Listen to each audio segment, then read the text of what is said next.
നിങ്ങളൊരു IT ജീവനക്കാരനാണോ അല്ലെങ്കിൽ ഒരു നല്ല വൈറ്റ് കോളർ ജോലി സ്വപ്നം കണ്ട് ഹയർ സ്റ്റഡീസ് ചെയ്യുന്ന ആളാണോ? എങ്കിൽ സിലിക്കൺ വാലിയിൽ നിന്ന് പുറത്തു വരുന്ന ഈ വാർത്ത നിങ്ങളുടെ ഉറക്കം കെടുത്തും തീർച്ച. നമ്മൾ മലയാളത്തിൽ സാധാരണ ഒരു ശൈലി പറയാറുണ്ട്, സ്വന്തം കുഴി തോണ്ടുക എന്ന്. ടെക് ലോകത്തെ വമ്പന്മാരായ മെറ്റയിൽ അത് അക്ഷരാർത്ഥത്തിൽ സംഭവിച്ചിരിക്കുകയാണ്. നിങ്ങൾ രാത്രിയും പകലും കഷ്ടപ്പെട്ട് ഉറക്കമൊഴിഞ്ഞ് കമ്പനിക്ക് വേണ്ടി ഒരു പുതിയ ടെക്നോളജി ഉണ്ടാക്കുന്നു. അത് കണ്ട് ബോസ് നിങ്ങളെ അഭിനന്ദിക്കുന്നു. പക്ഷെ പിറ്റേന്ന് രാവിലെ നോക്കുമ്പോൾ നിങ്ങൾ ഉണ്ടാക്കിയ അതേ സാങ്കേതിക വിദ്യ ഉപയോഗിച്ച് കമ്പനി നിങ്ങളുടെ പണി കളയുന്നു. കേൾക്കുമ്പോൾ ഒരു സയൻസ് ഫിക്ഷൻ സിനിമയിലെ വില്ലന്റെ കഥ പോലെയൊക്കെ തോന്നാം. പക്ഷേ മെറ്റയിൽ അടുത്തിടെ നടന്ന 8000 പേരുടെ കൂട്ട പിരിച്ചുവിടലിന് പിന്നിൽ ഇങ്ങനെയൊരു ഞെട്ടിക്കുന്ന യാഥാർത്ഥ്യമുണ്ട്. വെറും ഒരു ഫിനാൻഷ്യൽ ക്രൈസിസ് അല്ല, കൃത്യമായ പ്ലാനിങ്ങോടെ മനുഷ്യന് പകരം ആർട്ടിഫിഷ്യൽ ഇന്റലിജൻസ് AI പ്രതിഷ്ഠിക്കാനുള്ള കോർപ്പറേറ്റുകളുടെ ക്രൂരമായ സ്ട്രാറ്റജി തന്നെയാണിത്. എന്താണ് യഥാർത്ഥത്തിൽ മെറ്റയിൽ സംഭവിച്ചത് പരിശോധിക്കാം. സോഷ്യൽ മീഡിയ പ്ലാറ്റ്ഫോമായ എക്സിൽ ജൂലിയൻ എന്ന ഉപയോക്താവ് പങ്കുവച്ച ഒരു പോസ്റ്റാണ് ഇപ്പോൾ ലോകമെമ്പാടുമുള്ള IT പ്രൊഫഷണലുകൾക്കിടയിൽ വലിയ ചർച്ചയായിരിക്കുന്നത്. തന്റെ ഭാര്യയ്ക്ക് മെറ്റയിലുണ്ടായിരുന്ന ജോലി എങ്ങനെയാണ് AI കവർന്നത് എന്നതിനെക്കുറിച്ചായിരുന്നു ആ തുറന്നു പറച്ചിൽ. കുറച്ച് മാസങ്ങൾക്ക് മുൻപ് മെറ്റ കമ്പനിയിലുടനീളം ഒരു AI വീക്ക് സംഘടിപ്പിച്ചു. മാനേജ്മെന്റിന്റെ നിർദ്ദേശം ലളിതമായിരുന്നു: നിങ്ങളുടെ ഡെയിലി റൂട്ടീൻ ജോലികളെല്ലാം താൽക്കാലികമായി നിർത്തിവെക്കുക, പകരം കമ്പനിയുടെ കാര്യക്ഷമത കൂട്ടാൻ സഹായിക്കുന്ന പുതിയ AI ടൂളുകൾ നിർമ്മിക്കുക.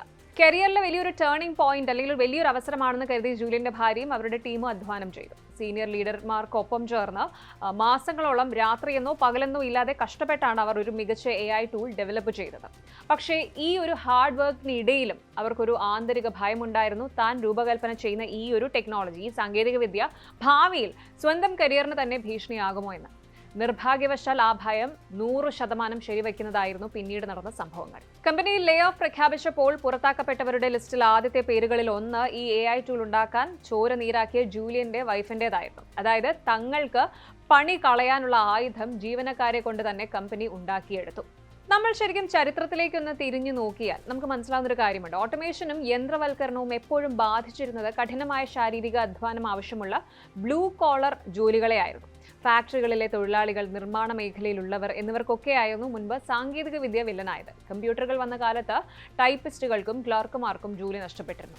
എന്നാൽ അക്കാലത്തെല്ലാം ഉയർന്ന ബുദ്ധിശക്തിയും ക്രിയേറ്റിവിറ്റിയും വിശകലനശേഷിയും ആവശ്യമുള്ള വൈറ്റ് കോളർ ജോലികൾ 100% സുരക്ഷിതമാണെന്നാണ് നമ്മൾ കരുതിയിരുന്നത്. ഡോക്ടർമാർ, എഞ്ചിനീയർമാർ, കോഡർമാർ, പ്രൊജക്ട് മാനേജർമാർ എന്നിവരുടെ കസേരകൾക്ക് ഇളക്കം തട്ടില്ല എന്ന് പൊതുസമൂഹം വിശ്വസിച്ചു.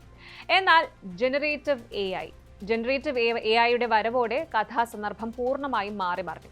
മനുഷ്യൻ സ്വന്തം ബുദ്ധി ഉപയോഗിച്ച് ചെയ്തിരുന്ന coding, data analysis, project management, legal documentation, ഉള്ളടക്ക നിർമ്മാണം തുടങ്ങിയ സകല മേഖലകളിലും മനുഷ്യരെക്കാൾ 100 ഇരട്ടി വേഗത്തിലും കൃത്യതയിലും അതിനേക്കാളൊക്കെ ഉപരി കുറഞ്ഞ ചിലവിലും ജോലി ചെയ്യാൻ ഇന്ന് AIക്ക് സാധിക്കുന്നുണ്ട്. യന്ത്രങ്ങൾക്ക് മനുഷ്യന്റെ ഇമോഷണൽ ഇന്റലിജൻസിനെ റീപ്ലേസ് ചെയ്യാൻ കഴിയില്ലെന്ന് നമ്മൾ തർക്കിക്കുമ്പോഴും ലാഭം മാത്രം നോക്കുന്ന കോർപ്പറേറ്റുകൾക്ക് മനുഷ്യരെക്കാൾ പ്രിയം AI ടൂളുകളോട് തന്നെയാണ്. മെറ്റ ഈ കൂട്ടപ്പിരിച്ചുവിടൽ നടപ്പിലാക്കിയ രീതി കേട്ടാൽ ഏതൊരു മനുഷ്യനും ശരിക്കും സങ്കടം തോന്നും. സാധാരണയായി ഒരു കമ്പനിയിൽ നിന്നും ജീവനക്കാരെ പിരിച്ചുവിടുമ്പോൾ ഫേസ് ടു ഫേസ് ചർച്ചകളോ മീറ്റിങ്ങുകളോ അല്ലെങ്കിൽ ഒരു നോട്ടീസ് പീരീഡോ ഒക്കെ ഉണ്ടാകാറുണ്ട്. എന്നാൽ ഇവിടെ തികച്ചും നിശബ്ദമായും ആസൂത്രിതമായും ഡിജിറ്റൽ മാർഗങ്ങളിലൂടെയാണ് മെറ്റ കാര്യങ്ങൾ നീക്കിയത്. സിംഗപ്പൂർ, യൂറോപ്പ്, US തുടങ്ങി വിവിധ രാജ്യങ്ങളിലെ ജീവനക്കാർക്ക് പുലർച്ചെ 4 മണി മുതൽ തന്നെ ഫോണിൽ സന്ദേശങ്ങൾ ലഭിച്ചു തുടങ്ങിയിരുന്നു. ഇന്ന് ഓഫീസിലേക്ക് വരേണ്ടതില്ല, വീട്ടിലിരുന്ന് ജോലി ചെയ്താൽ മതി എന്ന ലളിതമായ ഒരു ഔദ്യോഗിക നിർദ്ദേശത്തോടെയായിരുന്നു ഇതിന്റെ ഒരു തുടക്കം എന്ന് പറയുന്നത്. ഓഫീസിലെ കോറിഡോറുകളിൽ ആശങ്കയുടെ നിഴൽ പോലും വീഴാൻ അനുവദിക്കാതെ സഹപ്രവർത്തകർ തമ്മിൽ നേരിട്ട് കണ്ട് സംസാരിക്കാനോ പ്രതിഷേധിക്കാനോ ഉള്ള സാഹചര്യം പോലും നൽകാതെയാണ് മെറ്റ കാര്യങ്ങൾ ചെയ്തത്. ഈ ഒരു മെസ്സേജിന് തൊട്ടു പിന്നാലെ ജീവനക്കാരുടെ ഇൻബോക്സുകളിലേക്ക് പിരിച്ചുവിടൽ അറിയിച്ചുകൊണ്ടുള്ള ഔദ്യോഗിക ഇമെയിലുകൾ എത്തി. അതോടൊപ്പം തന്നെ കമ്പനിയുടെ ആഭ്യന്തര ശൃംഖലകളിലേക്കും സ്ലാക്ക്, ഔദ്യോഗിക ഇമെയിൽ സിസ്റ്റങ്ങളിലേക്കുമൊക്കെയുള്ള ഇവരുടെ ആക്സസ് ഉടമ്പടി റദ്ദാക്കുകയും ചെയ്തു. വർഷങ്ങളോളം കമ്പനിക്കായി ചോര നീരാക്കിയ മനുഷ്യരെ ഒരു കമ്പ്യൂട്ടർ ക്ലിക്കിലൂടെ പടിക്ക് പുറത്താക്കുന്ന ഈ രീതി കോർപ്പറേറ്റ് ലോകം എത്രത്തോളം യാന്ത്രികവും വികാരരഹിതവുമായി മാറിയിരിക്കുന്നു എന്നതിൻ്റെ ഒരു തെളിവാണ്.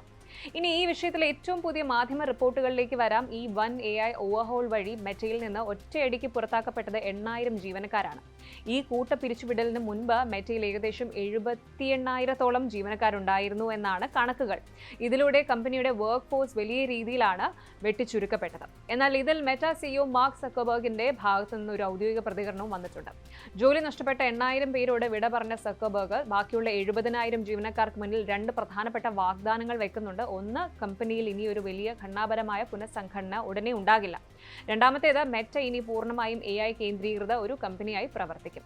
അതായത് മനുഷ്യ വിഭവശേഷി പരമാവധി കുറച്ചുകൊണ്ട് പകരം AI അധിഷ്ഠിത സംവിധാനങ്ങളെ പ്രതിഷ്ഠിക്കുക വഴി ഉൽപാദനക്ഷമത കൂട്ടാനും ദീർഘകാല അടിസ്ഥാനത്തിൽ ചെലവ് ഗണ്യമായി കുറയ്ക്കാനുമാണ് മെറ്റയുടെ ലക്ഷ്യം. വരും ദിവസങ്ങളിൽ ഗൂഗിൾ, ആമസോൺ, മൈക്രോസോഫ്റ്റ് തുടങ്ങിയ മറ്റു വൻകിട കമ്പനികളും ഇതേ പാത പിന്തുടർന്നാൽ അത് ആഗോള തൊഴിൽ വിപണിയിൽ വലിയൊരു പ്രതിസന്ധിക്ക് കാരണമാകുമെന്നുറപ്പാണ്.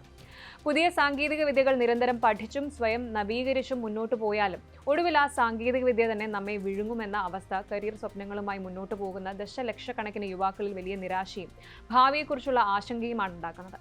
കമ്പനിയുടെ ഓഹരി വില വർദ്ധിക്കുന്നതിലും നിക്ഷേപകരെ തൃപ്തിപ്പെടുത്തുന്നതിലും മാത്രം ശ്രദ്ധ കേന്ദ്രീകരിക്കുന്ന കോർപ്പറേറ്റ് മുതലാളിത്തം മനുഷ്യന്റെ നിലനിൽപ്പിനെ എത്രമാത്രം നിസ്സാരമായിട്ടാണ് കാണുന്നത് എന്നതിന്റെ നേർചിത്രമാണ്. നിർമ്മിത ബുദ്ധിയുടെ വികാസവും അതിന്റെ അധിനിവേശവും തടയാൻ കഴിയില്ല എന്നത് നമ്മൾ അംഗീകരിക്കേണ്ടി വരുന്ന ഒരു കൈപ്പേറിയ യാഥാർത്ഥ്യമാണ്. പക്ഷേ സാങ്കേതികവിദ്യയുടെ പുരോഗതി മനുഷ്യന്റെ ജീവിതം എളുപ്പമാക്കാൻ വേണ്ടിയുള്ളതാകണം, അല്ലാതെ അവന്റെ നിലനിൽപ്പ് തന്നെ അപകടത്തിലാക്കുന്ന വില്ലനാകരുത്. തങ്ങളെ വളർത്തിയ ജീവനക്കാരെ കൊണ്ട് തന്നെ അവരുടെ പണി കളയാനുള്ള ടൂളുകൾ നിർമ്മിപ്പിക്കുന്നത് ധാർമ്മികമായി ഒട്ടും നീതീകരിക്കാൻ കഴിയാത്ത ഒന്നാണ്. മെറ്റയിലെ ഈ ഒരു സംഭവം ശരിക്കും ലോകമെമ്പാടുമുള്ള തൊഴിൽ നിയമങ്ങളെക്കുറിച്ചും തൊഴിലാളികളുടെ അവകാശങ്ങളെക്കുറിച്ചും നമ്മൾ ഒന്നും കൂടെ ചിന്തിക്കേണ്ടതിന്റെ ആവശ്യകത നമ്മെ ഓർമ്മിപ്പിക്കുകയാണ്. AI യുഗത്തിൽ തൊഴിലാളികളെ സംരക്ഷിക്കാൻ ശക്തമായ നിയമനിർമ്മാണങ്ങളും നയരൂപീകരണങ്ങളും ആഗോളതലത്തിൽ തന്നെ അത്യന്താപേക്ഷിതമായിരിക്കുന്നു. അല്ലാത്ത പക്ഷം നമ്മൾ നിർമ്മിക്കുന്ന യന്ത്രങ്ങൾ തന്നെ നമ്മെ നിയന്ത്രിക്കുകയും ഒടുവിൽ മനുഷ്യവംശത്തെ തൊഴിൽ മേഖലയിൽ നിന്ന് അല്ലെങ്കിൽ അങ്ങനെ ഒരു വിപണിയിൽ നിന്ന് പൂർണ്ണമായിട്ട് പുറന്തള്ളുകയും ചെയ്യുന്ന ഒരു ഇരുണ്ട ഭാവിയെ ആയിരിക്കും നമ്മൾക്ക് ഫേസ് ചെയ്യേണ്ടി വരിക. കൂടുതൽ വാർത്തകൾക്ക് news 18 Keralam YouTube channel subscribe ചെയ്യുക.